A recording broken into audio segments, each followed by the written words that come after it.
Hey YouTube, Kisdota here. Okay, so top 12 Dragon Ball Z techniques from DBCember. I'm late with this one. I've been busy trying to earn a work card, trying to get a better job, trying to get a job that doesn't screw me over as much. Turns out that working hard for a living screws you over. Also having a college degree. And college. And school. And all the stuff people usually tell you to work hard at or you'll suffer. Anyway. DBCember. Still got some days left in December to watch this, so here we go. Like, comment, subscribe. I don't own this. Watch the original. Konnichiwa, what's up, minasan? And welcome back to... What was it? What was that one? Oh, I'm just trying out more bilingual portmanteaus. Kaiser, as co-owner of this company, I'm going to have to ask you to stop immediately. Well, Sumima, excuse me, princess. Kaiser, I will take you to court. DBCember! DBCember. Alright, top 12 moves. I've got Cinnamon Toast Crunch. We're back at it again with another to tide me over. calendar of judgment. Wait, us judging the criteria or the audience is judging us? It's both. I know it's both. And speaking of the criteria, I've got a quick question for the two of you. What is a classic staple of all shonen anime? Filler? Inconsistent animation? Too many characters. Power creep? Techniques. It's technique. Oh my god. Look. It's techniques. You can't have a shonen battle without them, like Yusuke Urameshi's Spirit Gun! Or Naruto's Rasengan! Or Ryo from City Hunter when he blows you up with a bazooka before running you over with a sick-ass red mini that shoots a bunch of barrels that explode and he looks like a badass! That Ryo technique? was my main in Jump Force. Excuse me, a main in Jump Force? It was a fun game, Scott! No, it Techniques wasn't. are what make a battle shonen, and some of the most famous techniques in the entire genre can be found in Dragon Ball. From the Spirit Bomb to the Tri-Beam. Had to You plug- mean a Genkidama plug something and up. Kikoho? Oh my god, this is No. gonna be a whole thing with you. Does it? There's a ton Kikoho. to enjoy and choose from. So, Yeah. for this DBCember, we'll be going over our top 12 techniques of Dragon Ball. I don't think we necessarily have to describe what constitutes a technique, but we definitely want to point out that transformations do not count. Yeah, Alright. no, top 12 transformations will be next December. The deciding factors are pretty simple this time around. First, versatility. How easy is it to use and in how many different ways? Second, effectiveness. How well does the technique work both practically and within the story? Third, popularity. How much do people think of it when they think of Dragon Ball? And fourth, and most importantly, coolness factor. Because it's Dragon Ball! It's gotta be cool! We will be rolling together techniques. Kamehameha is gonna be and one, even isn't it? Upgraded versions of techniques. So Calling it the now. Kikoho Kamehameha still is the one. Kikoho. Number And the one. Foot Kamehameha is still the Kamehameha. And just a reminder that these opinions are strictly our own, and these lists are meant to be a celebration of Dragon Ball, not some rigid, objective ranking system. Oh, we're gonna hate you anyway. Z. Something, something, 'Cause get the good, internet. fuckers. Something, something, let's get started! Okay, Enjoy, get started, folks. finally. I haven't seen any of these all December. 12. Been saving up. Kiko, howdy ho! Tension Hunt Kikoho. managed to squeak into the list, and not just because I stand this three-eyed Tri-beam. life. The Kikoho is one I'm of just gonna those turn techniques triangles of into forbidden fucking squares. A technique with cost. And let's tell you, there is nothing we love more than a technique with a downside attached to it. You can make any technique as overpowered as you want, as long as the downside can match its upside. And with the Kikoho, one's body is put under incredible stress when it's used. But Kikoho, oh boy, is the power impressive. It's enough to have effectively annihilated Goku if he'd stayed in the ring during the 22nd World Martial Arts Tournament, and keep an opponent dozens of times stronger than him at bay long enough to save the day. All while striking a sick pose and shouting like a goddamn madman to pull it off. It does have to be stated that this technique is effective in theory, but in practice, it's never done any significant damage to any particular opponent, with the exception of some Frieza soldiers. And that's truly Nice. unfortunate, because the moment he got to whip out this bad boy truly helped give him some much-needed representation to the human cast. His sacrifice after the death of Chaozu and his attack on Cell are tremendous moments for both him and the rest of the Earth. It doesn't hurt that the Oh, I loved that part in looks awesome. Dragon Ball A lot Abridged. of the other techniques have pretty plain stances. There's just something about that pose that feels in line with classic martial arts techniques.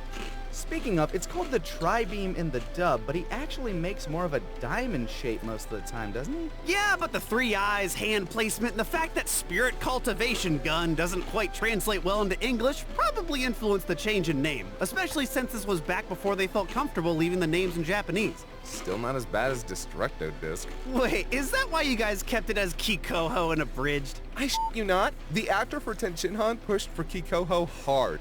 Of course, for me, that's selling blood to a vampire. Also, fun fact, if you use Takahata's creative character voice in Xenoverse 1 and 2, the names for Kikoho and Shin Kikoho are Geometry! and Advanced Geometry! respectively. What? Back on topic, though, this is just one of those Is it? heavy-hitting moves In that we feel is Xenoverse? underrated in a vast cornucopia of techniques in the Dragon Ball universe.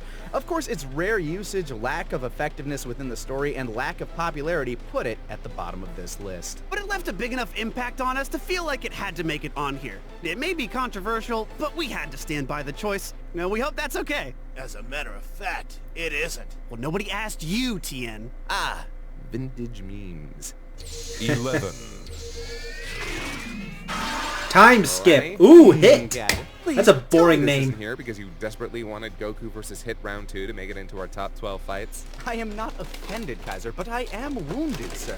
No, the time skip is here because time abilities kick ass, you son of a bitch! They do. Another character in Dragon Ball getting a time ability after Goldo was a pleasant surprise. And unlike Goldo, Hit's a genuine martial artist and an assassin, making this already dangerous ability a kiss of death for damn near any opponent. It definitely helps that the first time we see it, it's to job the living balls out of Vegeta, who'd just been on a winning streak in the Universe 6 tournament. At first, it's hard to tell how Hit's able to ruin every centimeter of Vegeta's princely shit, but Goku picks up on it just soon enough to start a countermeasure. But only after making him work his ass off for it, landing some pretty painful blows in the meantime, and keeping Goku on the back foot with ease. It's a puzzling sight at first, and it was a great way to establish a remarkable ability able to combat post-Boo Goku without it just being another case of higher numbers. But it's not so overpowered that it requires Dio Brando levels of pontification to f it up. He's only able to skip a mere 1/10 of a second at first. But when you're moving at supersonic speeds, you cover more ground than a coked up cheetah, and that 1/10 of a second is a lazy stroll in the daisies. Of course, much like Dio, he develops it over his fight with Goku, and while our pro tag blunt forces his way through the attack by way of Kaioken times blue, the Oh, next time right. we see it, he's assassinating some scumbag and looking like an utter boss while he does it. Yeah, as it turns out, Hit can store away time and then slip into another dimension before popping back into ours. And watching him utilize this ability to do his job, those are some tasty donuts. That was nice. Time abilities are That was a always fun super OP, shot. and they're That was a always fun cool. scene. That's why JoJo villains literally cannot seem to stop ending up with them. The mind-bending feats one must go to just to combat such a threat is a great opportunity for cool fights and clever plays. And we won't lie, it kind of helps that this technique is owned by the best addition to the Dragon Ball cast post-Z. Hold up, Kefla doesn't use that time skip. Kaiser, he obviously meant Jiren.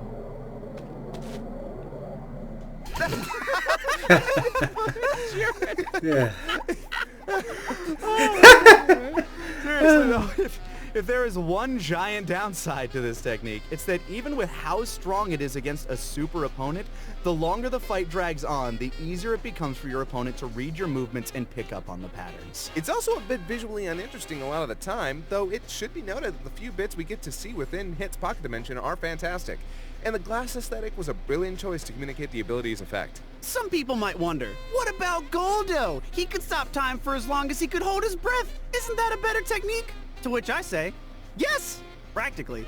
But there are other deciding factors that helped Hits come out on top this time, including the amount it's used within the series, the effectiveness it has against Hits opponents, Oh, yeah, that and was that way it better. looks super f***ing cool in fighters. Kieran, everything looks cool in fighters. I gotta finish beating Wish we could have made it our fighters. number one game for 2017. Maybe 2020 should be top 12 changes we'd make to past DBCembers. Ooh, let me go first. Number 12. Oh, they're really gonna do this Make now? Kaiser pronounce Goku correctly. Oh, give me a fucking break.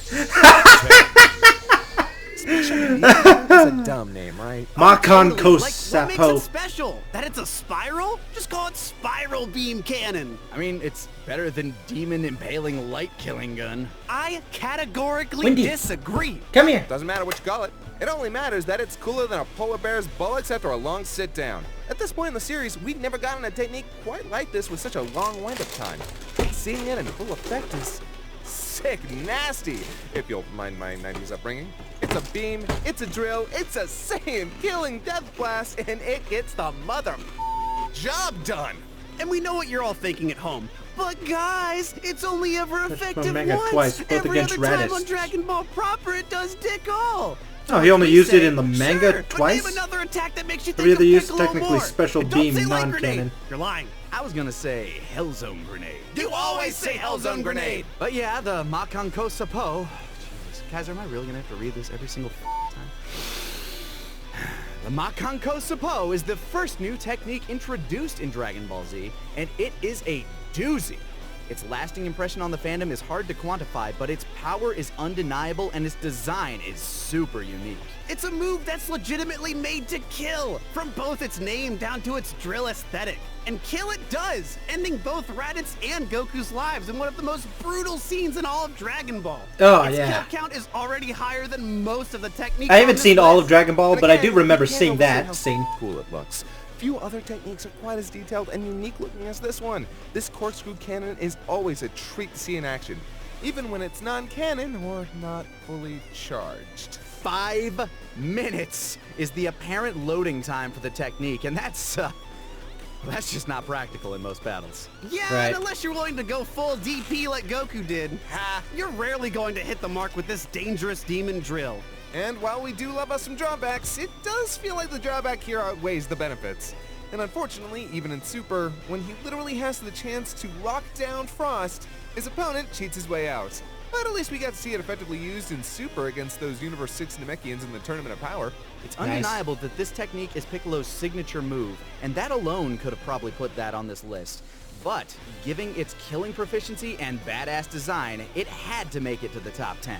Hey, did you know they called it Light of Death in the Viz manga translation? I've got Oh. one better. The big green dub called it Magical Needle Attack. Oh, my grandma used that to make a sweater once. Really? She impaled herself. The funeral was last week. How was the sweater? It's a little itchy. No. Great. To think that in the entire Dragon series Fist. called Dragon Ugh. Ball, only a single one of the many techniques on display is an actual dragon. And even then, this one's not even canon. GT's canon. Go f yourself. Kieran, if GT is canon, so is Super. I'll burn this whole fandom to the ground, Scott. So, the Dragon Fist. It's a curious choice, I bet you're thinking.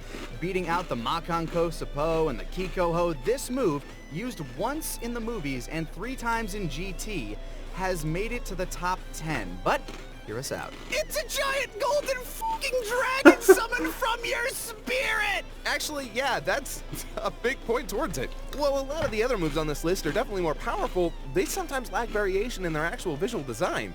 But here, there's nothing like Ugh. the Dragon Fist. I remember And seeing while that it in has a Mexico. proper explanation of Like, how it long came into ago, existence, GT came so out way lasting before, longer than most of the techniques in the series, we just America's kind of GT accept did. that this is a manifestation of Goku's ki. By the way, Goku's ki. Let that sit there for a moment. Because you know what this definitively is? A move Goku created! No stealing from Tenshinhan, or Oh. Roshi, or Yeah, that's true. Jinkai, or the fucking Yardratians! No, this is Goku's move, and it's marvelous. True enough. It's nice that he's got a technique under his belt that isn't borrowed from somebody else, and the idea of making it an actual dragon is pretty aesthetically relevant. I mean, maybe making it like the Monkey Fist would have been more accurate considering, but that might not have looked quite as cool. It also has a reliable habit of putting holes in dudes. Every Oh, time it's yeah. used, this bad dragon leaves its opponents gaping and gasping. Oh Jesus, we're so getting demonetized. And its kill count is nothing to sneeze at. Hirudegan and Ice Shenron were both taken out by the technique. And let me tell you, it's gorgeous both times. Against Hirudegan, it tears through the monster, then envelops him before exploding the killer kaiju. Then against Ice Shenron, after the dragon-on-dragon violence, it wraps itself around the whole f***ing city before fading away. Why? Who gives a shit? It's awesome! It And was while awesome. it's not the killing blow on Super Android 17, it's definitely a mortal wound and allows Goku to seal the deal with a Kamehameha. Usually I have to seal the deal before there's penetration involved. Oh. Don't be gross. Are you f***ing kidding me? Suffice to say, the Dragon Fist is a unique, powerful technique that has the distinction of being purely Goku's, has a high kill count, and is frankly just cool to look at. Too bad it couldn't put down a Mega Shenron. Oh, hell no. I'm glad it failed. Otherwise, we'd have never gotten the Universal Spirit Bomb. So, did Goku die there? I like to think he did. Makes the ending of GT all that much more profound. Oh, yeah. You actually like the ending from GT. Of course I do. It's a better ending than the original manga or Super, that's for sure. Oh, look at you guys finding some commonality. Yeah, you know what? I'm not gonna end this on a cynical note. GT's ending is awesome. Hear, hear. Yay. Okay, 8. All right, Lanny, this one's all you. So imagine a series where most of your techniques are Maku beats and balls of energy, with Hoyadan. their instructions being Mak- Step what? 1, charge. Step 2, fire. Step 3, hope they die. And imagine you're also in a series where the concept of strategy has consistently been told to sit further back on the bus until at some point you're pretty sure it's running behind the bus, begging for it to slow down. So, what happens when, during one of the most entertaining fights in the series, Piccolo finds himself struggling to put down his opponent, and so he uses, wait for it, an actual strategy! You get the Hellzone Grenade! Lanny has a boner for this technique, but frankly, it's got me at half-mast over here too. While it's definitely an involved technique, I'd say it even stretches what qualifies as a technique. It's unlike any other power play we've seen in the series before and would rarely see That was a after. fun part in the bridge. And unless you catch on quick to what Piccolo is doing, which 17 did not, you can find yourself surrounded by a minefield of energy ready to blow you into a billion pieces with a single misstep. Unfortunately, 17 did figure out a way to save himself with a last-second, well-timed barrier, but the concept and execution of this technique is hard to ignore, and while Piccolo only uses it a few more times in Super, it's great to see that his self-proclaimed title of strategist isn't all talk and no walk.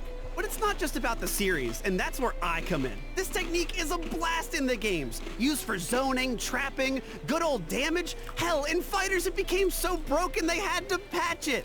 That's a point in its favor? 2 OP, please nerf, is a point in anything's favor. Except diseases. I wonder if there's a tier list for diseases. Ooh, I wonder where West Nile is on there. Look, I'm not gonna pretend like I get all the hype here. It's only ever used once in all the original canon, and it's not exceptionally cool looking.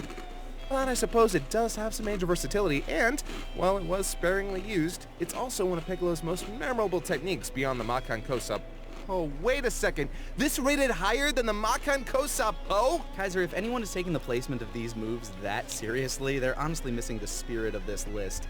Yeah, it's rated higher than the Makan Kosapo, but we're also pulling from, God, probably 100 different techniques. Once you've entered the top 12, placement hardly matters anyway. Also, you pouted like a bitch baby every time we knocked this move lower on the list. You can't prove that. Besides the video we recorded of us coming up with the list? I fought for justice, Kaiser, and I will not apologize, and I will not back down. I don't think you should. While we don't want to just honor the underdog and promote the underrated out of pity, I think it's cool that we could come together to show this awesome strategic move some love. Look, I'm just saying, the Super Ghost Kamikaze attack is just a better version of this move. Oh, now look who's pouting. 7. Okay, number 7. This is just teleportation, right? Ito. Why do we gotta call it Instant that? transmission. A lot of things for that. Well, Shinkan Ito does basically mean instantaneous movement, but it's a lot like how flying is called the sky dancing technique in Japanese, or Bakujutsu. It's essentially the martial arts term for it. Yeah, but instant transmission sounds so Sort of. clinical. It has all the mysticism of a mechanic giving me the rundown of my car.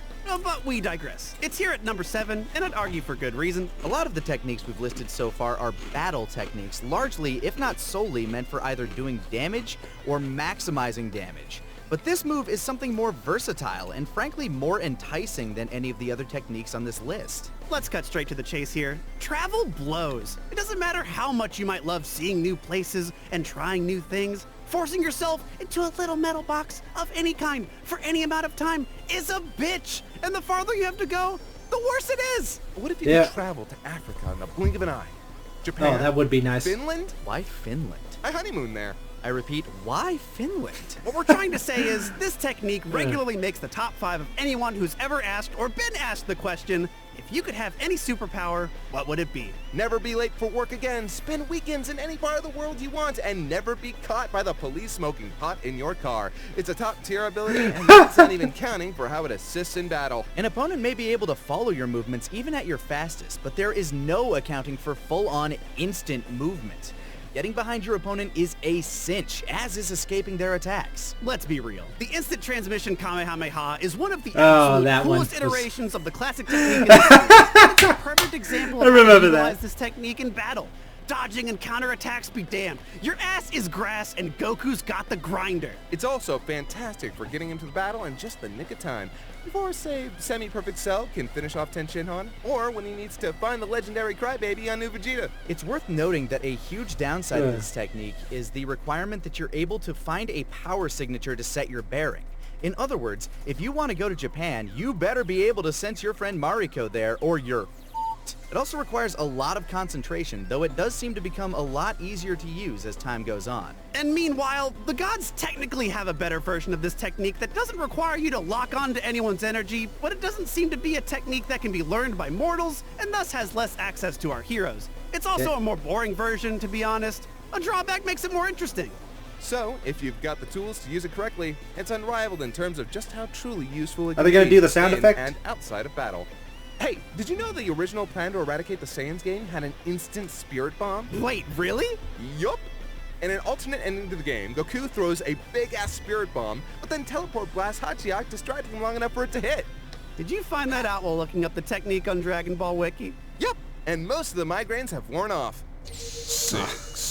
That was interesting. Both basic. Oh, Final come Flash. On. It's the final fucking Flash! How is it not going to be this high on the list? Frankly, I think it should be higher. Well, I'm actually torn. On one hand, it's Vegeta's most famous technique, and apparently his most powerful. In a majority of the games, it's his highest level attack, and the pose is, frankly, unforgettable. On the other hand, it's actually only ever used once in the manga proper, and a couple other times in Z Filler and Super. And it's just a beam. A big yellow beam that hits Cell and does jack squat. Just a beam?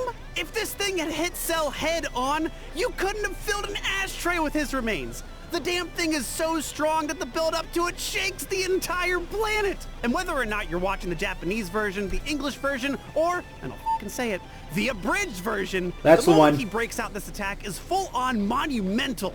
No Kamehameha in this Oh, series he has said built up that. like this, and the payoff I love that angle face off the transition. planet into space. If that's basic, then pumpkin spice me up, motherfucker. Oh yeah, give it up for Vegeta's monumental moment. Spends an entire episode charging up his attack only to miss, and then he never breaks it out again. Did that At least really people take an have entire this technique, episode? He double killed 2 guys who were stronger than him, and I think we can all agree it looked sick as shit. Meanwhile, the only thing that makes the Final Flash special is that it's named. Vegeta's utilitarian nature extends to his techniques. They hit hard, but they're boring. I'm frankly surprised to hear this coming from you of all people. Why? Because I play Vegeta? I'm more than just the characters I play, Kieran. What if it was shaped like a dragon? Would that make it your favorite technique? He has one of those. It's called the Dragon Final Flash, and it's in Heroes. Heroes is garbage, Really? and so are you. I will skin you and wear you like a raincoat. Whoa, okay. Let's bring it in. Deep breaths. Deep breaths. I will skin you and wear you like a raincoat. I love that. Oh, if I threaten someone, I'm gonna say You're that. right. We talked about this, and it's here for a reason. It's more than just about the look of the technique or its success rate. The Final Flash is a It looks staple shitty of in Vegeta's those character. low As I said polygon before, games. It's not only in almost every single game he's in, but it's almost always his most powerful attack. That or a variation of it. And while it's only ever used once in the manga canon, it becomes Vegeta's most commonly used technique in the entire Dragon Ball franchise, and especially in Super, where it's essentially his Kamehameha. Although he still has the Galak gun, but Which, I might add, I think looks a lot cooler than this. But you're right, the Final Flash is Vegeta's most memorable move, partially because that pose is unforgettable. Although it's pretty funny that Toriyama would give him an early rendition of this technique in his fight against Raccoon, known later in the games as the Final Crash. Vegeta's got a My short wrists list are of shaped techniques, weird. but when it comes to one with lasting power, the Final Flash rings in at the top. From its pose, to its power, to its persistence in the fandom. Also, it looks so much better than the final shine attack. Ugh. Yeah, I'm not gonna die on that hill. I also wouldn't dare roll it in with this technique. Whoever thought that Vegeta should combine his most interesting attack with his most boring attack should be demoted. Maybe flogged. So, like, the Dragon Final Flash, it's, Final Flash that shoots a dragon. Exactly that. And it's amazing. What is it with you and dragons? Dragons make everything better, Lanny! Oh, that does look cool. That does make it look better. Top 5. Destructo bitches. Disc. All right, Kaiser, now you have to Kienzan. defend your choice. I believe you'll find me more than up to the task. This technique isn't one of the most popular in the entire franchise, and it belongs to a character who, while a staple of the series since the very beginning, has long since become a secondary character in every regard. However, the Kienzan as a technique is one of the trickiest, most badass, and underappreciated on this list. While a majority of techniques in Dragon Ball, especially the most famous of them all, are concussive and explosive, this one is all about slicing and a dicing. An energy disc so thin yet so powerful, it threatened to decapitate Nappa, an opponent far stronger than Krillin. Oh, yeah. Having missed its target because Vegeta was smart enough to notice it before his partner could be permanently shortened. And after that, it would manage to dismember a part of Frieza's tail, an opponent, I should emphasize, literally thousands of times stronger than him.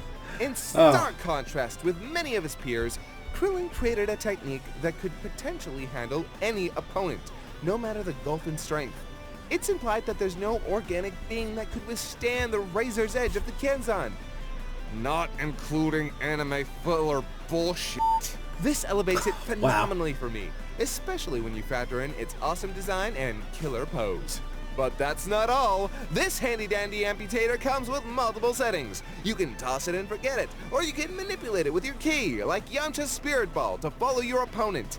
Want to use more than one at a time? Multiply that bitch! Their dexterity better be maxed, or they'll be losing more than just a little off the top. Need to ring out your opponent or use the environment against them? Then take out their footing or drop a fucking rock on them. You can't lose with the Kienzan. Unless you miss. Which Krillin does. Like, Yeah. all the time. He kind of never actually hits anyone dead on. Except Cell, but then it just... I said that doesn't count! Sorry. Okay. There have been more misses. I was Hey, you miss you every like a shot you rain don't gun. take. Still love that And line. He takes a lot of shots. This is actually one of the most frequently used techniques in the entire series, even if it's not always explicitly called the Kienzan. Yeah, sometimes it's called Destructo Disc! Ugh, that name is so corny. Okay, what would you have called it in English? Simple, just call it Razor Disc. Oh, I know somebody with a Laserdisc player. Great video quality. For the time. Oh my god. Seriously though, we love this technique too, for the million reasons you listed. We'd just be remiss not to point out its shortcomings. When you have a technique that literally everybody ends up ripping off before the end of the series, you know you've got something truly special. Hey, how are we supposed to explain that Solar Flare didn't make the list? They can watch the honorable mentions video for that. Fun fact, Okay. if you choose Taka's voice in Xenoverse 1 and 2 when you create a character, he says, "Pizza time!" when he uses the Kienzan. Hey, does anyone hear What? music in the background? Is that true? That's awesome too. Remember when the dub called this the Kaioken. Kaioken? Yeah, he learned it from Kaioken. King K. And then he met West K and South K and East K. Before meeting the Grand K. Kai. And finally, the Supreme K. Oh yeah, I guess he never actually met the Grand Supreme K, huh? Actually, in the latest Super Manga... Kyle, can we please get back on track here? Sorry, yeah. So the Kaioken might seem like an odd Kyle choice what? this high on the list, but let's be honest. While it has a singular function, it becomes a staple of Goku's character and the franchise as a whole right after its introduction. Which isn't to understate the overwhelming effect of this ability. In its first outing, it helps to level the playing field between Goku and Vegeta, an opponent far stronger than any Goku had faced before, both in general and in comparison. Yeah, honestly. Never before was Goku so completely outmatched, even compared to the fight with his brother. But with a mighty Kaioken, he surprises the Prince of All Saiyans and makes him bleed his own blood. And goddamn, it looks cool. His entire body is enveloped in a reddish-purple fire, and it's just amazing to watch. This is a I should be technique with a talking flavor more or all saying its something, own, but and the ability to give a I just wanna character such a listen. tremendous boost is not This just is one of the valuable, bad parts of but manages reacting. to keep Goku alive for a good portion of the series. It's also worth noting that this technique's got a wicked asterisk on it. If you don't have perfect control, you're likely to ruin your body. And the higher the multiplier you use, the more likely you are to go nuclear. Too bad Super Saiyan makes it basically obsolete within the manga canon, though, which is truly unfortunate. A boost of strength at the risk of one's body is very in line with Goku's character, and it's sad to see it drift away before becoming a non-entity come the Cell Saga. But there's something to be said about it that truly sets it apart, that elevates it for us. Maybe it's more than just what we see in the series, but also the unfortunate missed potential. Right? A technique that could have been taught to Ten Shinhan, Yamcha, Piccolo, and Chaozu, that Goku could have taught Krillin or anybody? But for some reason, it's Goku only, and would only come back in Super for what is admittedly a pretty damn cool scene. Yeah, that Super Saiyan Blue Kaioken is a trip, and it's a highlight of the series. A series I personally find about as appealing as a durian smoothie, but a highlight nonetheless. That was Oh, awesome. You're just a sucker for climaxes that utilize the opening theme. Also that. Speaking of Super and the Kaioken, he does use the Super Kaioken against Pikkon. Presumably it only works because, I guess he's dead.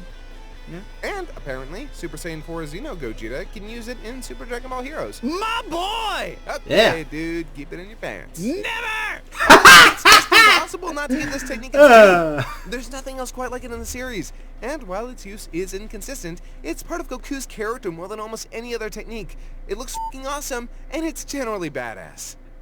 Also, this is gonna sound so dorky, but when I was younger, whenever I had to force myself through something physically intense, I would whisper Kaioken under my breath. And depending on how much I was struggling, I would add a higher multiplier. Holy shit. That's so relatable, it hurts. Hey, whatever gets the job done. Yeah. 3. I did it too. No, I didn't. I didn't. It's know what it time to was. drop I probably the would have bomb. done it if I Spirit Bomb? You knew know, about it. Genkidama is fun to say, but Spirit Bomb's Genkidama. a real cool f***ing name. And a real cool fucking technique. The Spirit Bomb is one of the most unique out of all the energy attacks on this list, in that it requires multiple people to work properly. And not just people, but all living things on the planet, and sometimes even surrounding planets. Or even the entire universe. This is another Goku staple, and it is a doozy. Taught to him by King Kai, it gathers up energy from surrounding life and weaponizes it against evil. And I mean that literally. The only way to either utilize or survive this technique is to have a pure heart. Otherwise, your bitch ass is SOL.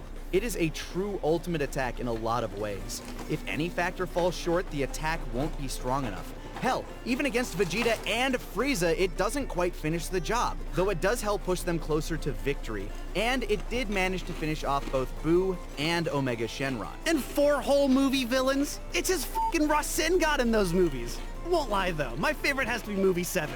He goes Super Saiyan and can't maintain the actual ball, so he absorbs it into himself, and his sheer aura is enough to start disintegrating Super Android 13.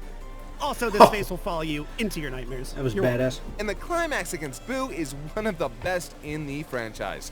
While it's true that the Buu saga itself is one of the weaker arcs, the insane final battle and climax are a treat, and the Spirit Bomb was a fantastic catalyst for that.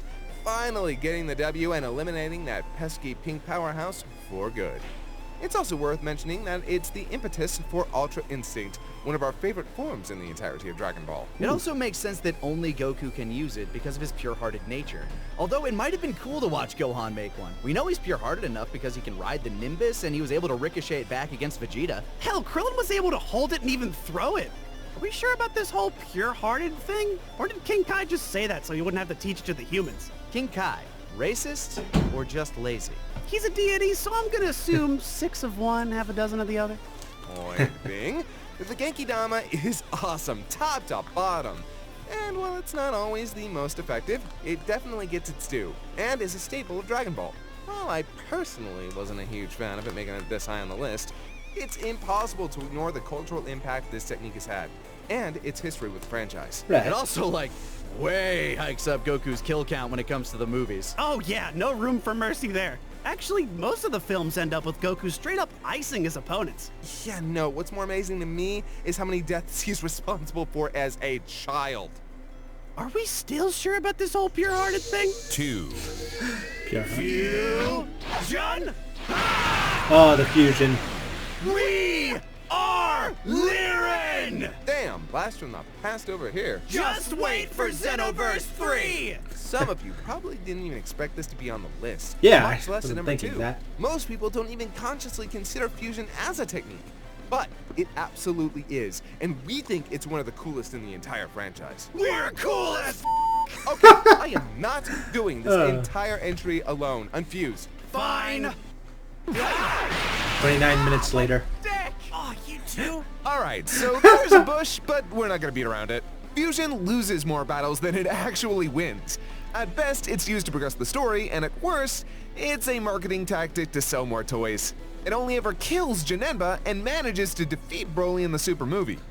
Damn, Kaiser, really making a case for the entry here, aren't you? You have to get this out of the way, because it's the biggest argument against it. But once you've taken that argument into consideration, there's all the positives left for Fusion, both within the universe itself and the fandom and franchise as a whole. Like how Fusion is quite frankly an ingenious and super fun way to gain a power-up? Instead of giving some bullshit power unlocking ceremony for the 3rd time in the series, or just going through the same damn training for the billionth time, Toriyama found a way to mix up the old formula by having characters fuse together, which, you know, given Japan's love of all things that combine, is not too surprising. And the best part is, these fusions are usually a ton of f***ing fun. To be frank, I'm not a fan of Kid Trunks or Kid Goten. They're barely actual characters in the story, and while they're harmless at best, they're annoying and shallow at worst. But when Gotenks hits the scene with his swag-ass vest, they were suddenly a factory for creative techniques and silly exploits. Galactic Donuts, Ultra Boo Boo Volleyball, Super Ghost Kamikaze Attack, Which I desperately thought to be on this list. Die Missile Barrage, and more! He comes out swinging with more fun and fanfare than any other character in the entire arc. And while he doesn't quite get the job done, his existence he screwed was all up. due to Fusion. Hard. The fun doesn't stop there. Vegito also hits the scene with the Patara version of the technique, which may not technically count as a technique, but we think we can fudge the rules on this one a little. Vegito is one of the best fusions in the series. He's incredibly cocky, but has every single bit of power to back it up. His outfit is an inverse of Goku's with Vegeta's gloves and boots and some killer bangs. And his bit-by-bit takedown of Boo is one of the most entertaining fights in the entire Boo arc. And he even come back I really hope Team 4 Star as with Gogeta, abridges that. originally from movie 12, to beat the living tar out of Broly in Super Broly. Oh, and in GT as Kieran's husbando. And, of course, you can't forget about K-Flow, one of the best fusions in the entire franchise. They are the legendary Super Lesbian! Even if, no, that outfit, girl, leave the yoga pants at home. Ugh. But like we said before, it's not just about the in-universe usage, it's about how it affected the franchise as a whole. Tell me, Kaiser, is there a Dragon Ball Spirit Bomb game? No, Kieran, I don't think there is. Lanny, is there a Dragon Ball Makanko Sapo game? Oh, that would be terrible. Nah. Well, do you know what there is? A Dragon Ball Fusions game, motherfucker! They made an entire game out of fusing. You want classic staples like Gogeta and Vegito? Done. Want the fun what-ifs you've come to know and love like Peridian and Tiencha? Easy. Want your old school fan fiction with Gohanks and Yinks? Come on, stop being boring. How about Celza, Gorus, Majin Satan, Great Saiyaman mixed with Captain Motherfucking Ginyu? The list goes on. Oh, wow. Fusion has also inspired an entire generation of fan art, t-shirts, and even shows like Steven Universe, taking the idea and running with it in its own brilliant way. The sheer reach of the fusion technique is pretty nuts, possibly overshadowed by only one other technique, which, at this point, we're sure you've been able to suss out what it is. I called In it. terms of a power-up, it's unrivaled. In terms of creativity, it's a wellspring of opportunities to explore crazy, fun ideas. It's a simple technique that introduced so much to the franchise, and for that, we're happy to have it at number 2. First, Hey, the Kaiser, honorable mention. You want to try? Oh man, yeah, sure. Okay, cool. All right, I'm ready. Fusion! Oh my Seriously? god! Oh my god! I am Kyron! Kaiser, you got the angle wrong! Number 1. But no honorable mentions? You were a kid and you watched Dragon Ball and you never practiced the Kamehameha at least once. You are a fucking sociopath. I think what Kieran is trying to say is the Kamehameha is perhaps the most important and ubiquitous technique in all of Dragon Ball. And while it might be a boring pick at number 1, it's also earned that spot by being a hallmark of not only Dragon Ball, but the anime community for over 30 years and beyond. From the obligatory chant to the classic pose to the destructive force of its big throbbing beam, the Kamehameha is a part of Dragon Ball's very DNA. It is where all key attacks were birthed from, and truth be told, Did I do that where right? all key attacks return. Named by Toriyama's wife, and a direct reference to the House of Kamehameha, a dynasty of Hawaiian kings, the technique is the absolute first A key dynasty blast we see of in Dragon Hawaiian- Ball. First delivered by No, that Master explains Roshi, the then last copied move in shortly after by Pokemon young Son Sun's- Goku. And thus Sun will and become Moon. a staple of Goku's character, his signature move, to the point where fans of the series would look at other characters' move lists and wonder, what's their Kamehameha? I still maintain that the Gallic Gun is Vegeta's, but I digress. It would feature in some of the most climactic and dramatic moments in the series. Oh, that was including awesome. the battle against Vegeta, Gohan's last stand against Cell, Goku's climax against Hit in the Universe 6 tournament. But even when it's not part of the climax, it's being used all throughout the movies and series to thrilling effect. Part of the reason it remains such a staple of the series is partially due to its simplicity. You charge, you fire, and you hope it did the trick. But in that simplicity comes versatility. Do you know how many versions there are of the Kamehameha? Whatever number you just thought, it is probably way too low. You have the original Kamehameha. You have the one-handed Kamehameha. You have the Tarantino Kamehameha. Kaioken Kamehameha, Kaioken Multiplier Kamehameha, Big Bang Kamehameha, Final Kamehameha, Black Kamehameha, 10 times Kamehameha, Burning Kamehameha, Atomic Kamehameha! Dragon Kamehameha! Oh, Hey, remember in Evolution where they called it airbending? Oh my god, they did! And it looked like a bunch of cheap particle effects. Also, it had like 0 kickback, so you could literally jump toward your opponent mid-blast. Like, what? Oh my god, that movie's such a used barf bag. While the Kamehameha's appearance in the live-action movie might not have been a great example, it's impossible to ignore all the homages, Oh, parodies, I've seen and that. straight-up Seen rip-offs that. the technique has Seen inspired that. to this very day. Wait, did Hadouken Just come try out and tell first, me or- the Hadouken wouldn't look exactly like it does right now if it weren't for the Kamehameha, or Lita Inverse's Dragon Slave, Lucario's Aura Sphere, just to name a few. You cannot escape the Kamehameha. Especially if you use the instant Kamehameha. It sounds like a stone. who's using Hyper Beam on a Just marine? add key! What's next? Wooloo. Family-size Kamehameha. Low-fat Kamehameha. Chocolate Kamehameha! There's Chocolate. so much that could be said about the Kamehameha, but to be honest, it's been said a million times by a million different people. And that's kind of what makes it so crazy, so amazing, and our #1 pick. Wow, is that it? I felt like we'd have more to say. I know, right? The most Yeah. famous move in all of Dragon Ball, and maybe anime, and I feel like we're selling it short. Honestly, I think there's only one thing left to say, guys. Right. But first, before we go, thanks for joining us for this year's DBCember. Yeah, No what do you honorable guys mention? think? Do you have any Did I? moves you think should have made the top 12? Any moves that you think shouldn't have been on here? Any suggestions for next year's DBCember? Make sure to give us your feedback in the comments. Until next year, we wish a Merry Christmas, a Happy Holidays, and a Happy New Year to every single one of you beautiful people. Oh, for I still helping get us Happy New celebrate Year's. Dragon Ball once again. All right, guys. You ready? Ready! They're ending like that.